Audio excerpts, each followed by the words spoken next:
thank you so much for everyone who's here tonight. Thanks for the guys at Design Recovery for having me here as well. And it's been really lovely to hear what Danny's and Daisy's experiences have been as well, and hear their stories and like the honesty as well of their time through lockdown. So as the guys have said, my name's Emily and I work as a mindset and lifestyle coach. I'm based in Manchester, but I work online as well. And obviously through this time, that's all I've been doing is supporting people through my coaching online. And with my coaching, what I do is I help people to make positive changes in their lives so that they can feel calmer, feel more confident, and just tap into their true selves and start to build towards accepting that. And I have been doing that for the past 2 to 3 years on the side of being a producer in production as well. So I do freelance as a producer in like TV and advertising, but that work's kind of been on complete like stand still right now. So I've been doing everything that I can to help people through my coaching. So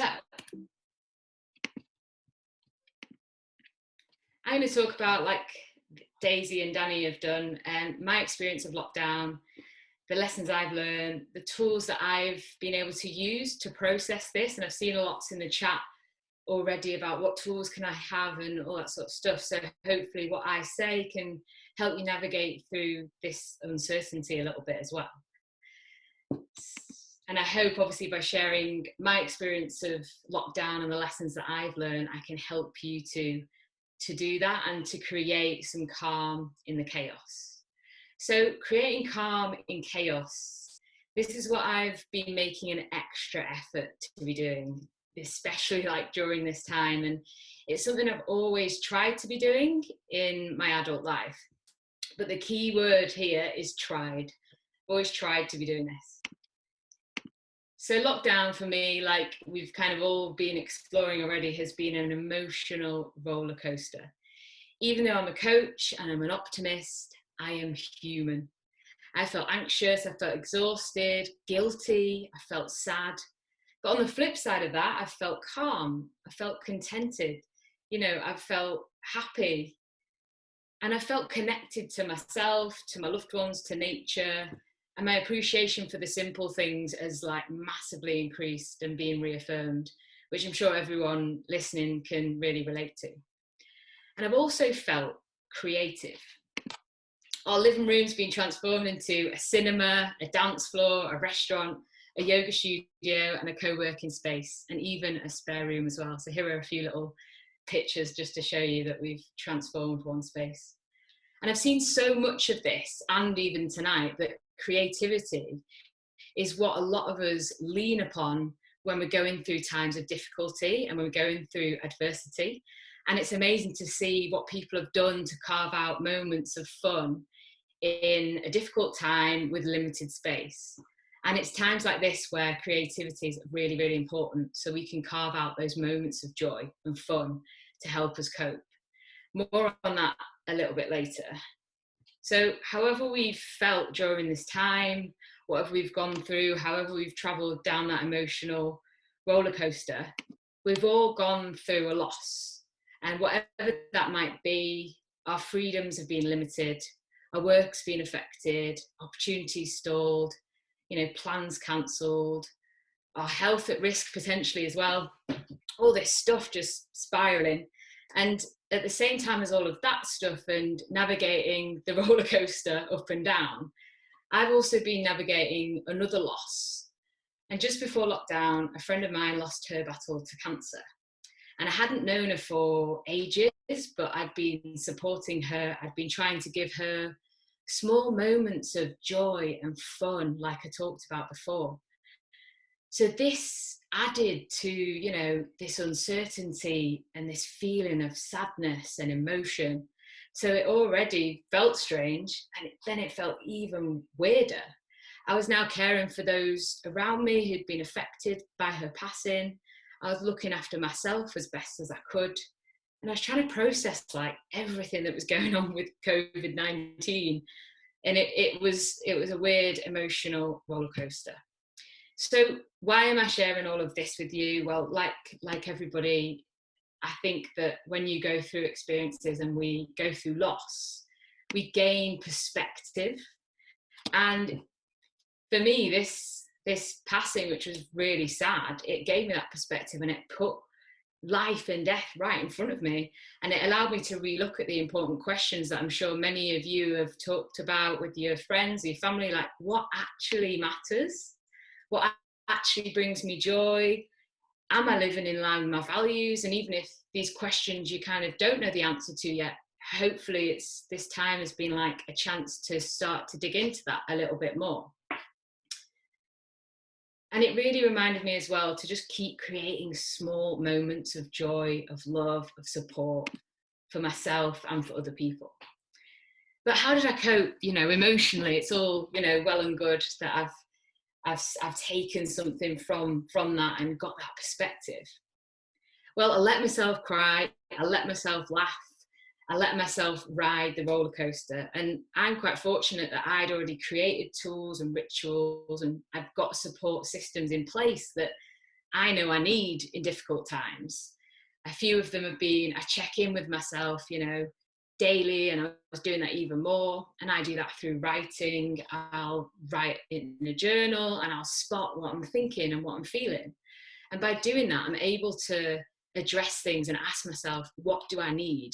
And thankfully now I'm at the point where I can be like, oh wow, like I need to address this and do this.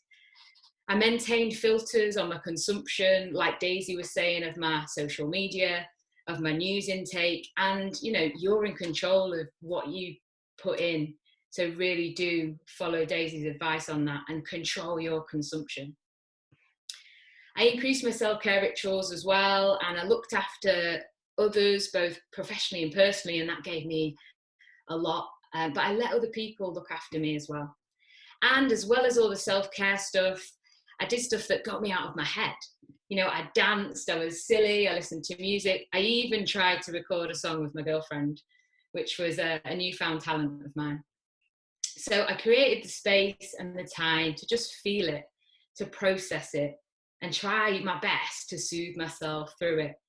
Even if that was having, a wine at midday or whatever, like many of us have done during this time. You have to do what works best for you at the time with no judgment involved. And even though I did these things, I still had days where I was like, what the is going on? I felt weird, I felt anxious. I don't know about you, but this is my first global pandemic that I've experienced. So it's at this point, I want to bring in a great strategy just to hopefully help everyone sort of feel a little bit better and be able to kind of frame this weird feeling that we've got. And it's from a researcher storyteller called Brené Brown. And you might know her, she's amazing. She's done research into shame, vulnerability, courage. And she has come up with a strategy called an effing first time. And she's shortened that to FFT.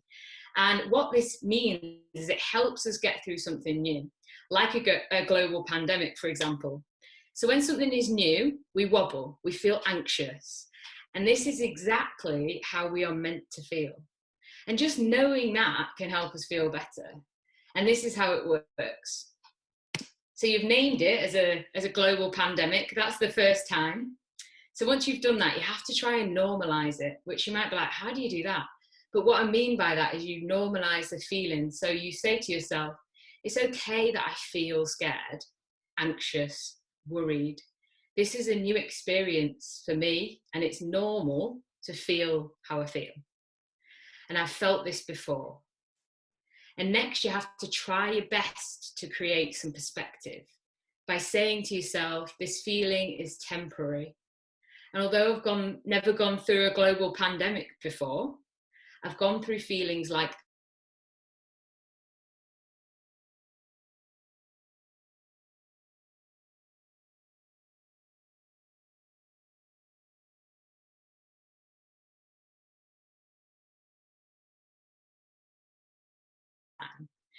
So by that, you have to try to say to yourself, I might feel unmotivated, but I'm doing the best I can. I need to lower my expectations of what's achievable for myself right now so that you can be kind and not so tough on yourself. Now, I get that this is difficult and it doesn't mean you can't get stuff done. It just lowers the bar a little bit and it relieves the pressure that you put on yourself. So using this FFT strategy is really useful to just process what's happening.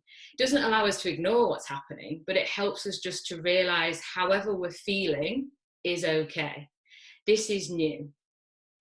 But what else can we be doing to help ourselves? Well, we can try our best to tap into our creativity, to create a calm practice, whatever that means for you. And we can tap into that creativity that we've already talked about tonight. And I know there's plenty of creative people that are listening to this. You know, creativity, like I mentioned, is what we use in times of like difficulty and uncertainty. We problem solve, we adapt, we think, how can I do that? And how can I do this? So let's use our creativity to create a bit of calm in this chaos. Even though we're not in crisis mode anymore, we still feel a bit wobbly. So instead of telling you what to do to create calm in your life, I want you to think about what brings you calm. And when you find that thing, and you might not find it straight away, but I want you to just think, how can I do this more often? I never make time to do this. The thing that makes you feel calm, and try and do it more often. And you might really struggle to find calm, and that's okay. This takes time to cultivate. And it also doesn't mean that you have to sit and meditate to find calm or do yoga to find calm. Use your creativity to do what makes you feel calm, whether that's drawing or whatever it might be, and just try to do that even more. Now, before I end, I want to test out your optimism. So I know nobody can actually reply to me, but I want you to just think for a moment, think for a second, what do you see? What do you see on the screen right now?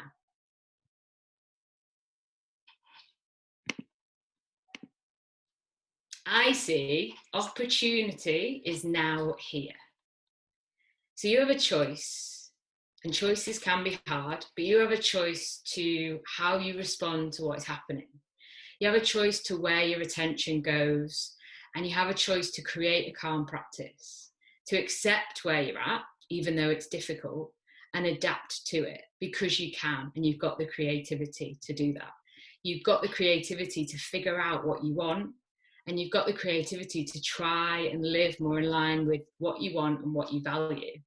It's not easy, but we can choose to see opportunity is now here rather than opportunity is nowhere.